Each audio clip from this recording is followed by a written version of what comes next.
So the retina, it's part of the central nervous system. It's a very complex structure composed of several retinal layers that are cells that are connected with each other. In the retina, the light goes through the photoreceptors, and then here it is transduced into electrical signals that are then transmitted to the brain, making the retina a very important element in the visual pathway.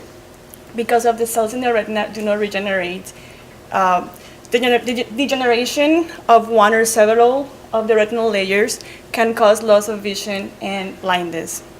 Conditions such as glaucoma and age-related macular degeneration are one of the leading causes of blindness worldwide.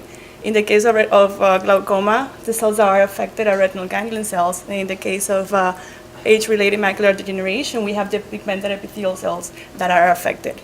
Not only we have degeneration, but also tumors in the retina that also could lead to impairments in the normal function of the retina. Conditions such as retinoblastoma, it's a tumor that is present in children, and it is caused by a mutation in the retinoblastoma gene. In order for us to understand more about these diseases and to be able to tackle them, we have developed a patient-specific approach in which we take a patient sample, and in this case, we take cells from the dental pulp, and we reprogram them into induced pluripotent stem cells. iPSCs are cells that are somatic in origin, and then after reprogramming, they express characteristics of embryonic stem cells. So we use these cells to create these organoids that are capable of differentiating into every single type of cells in the retina in a very stratified order, mimicking how it happens in vivo.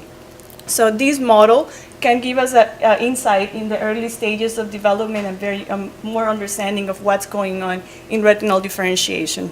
Furthermore, with the use of gene editing tools such as CRISPR, we have been able to have a retinal organoid that has a knockout for retinoblastoma gene, so that we can have a model to understand how this tumor progresses and how it develops in the retina. And then because we know that in the retinal organoids were capable of getting all of the different cells of the retina, we can isolate specific cells. Of our interest is the retinal ganglion cells, which is one of the cells that are degenerated during glaucoma. And then we can use these cells to understand what happens in this disease. We can understand, we can study drug toxicity, and also in the future, see if we can use these cells for implanting them back into the patient, and then we can close the loop from patient-specific modeling and then implanting them back into the patient. Thank you.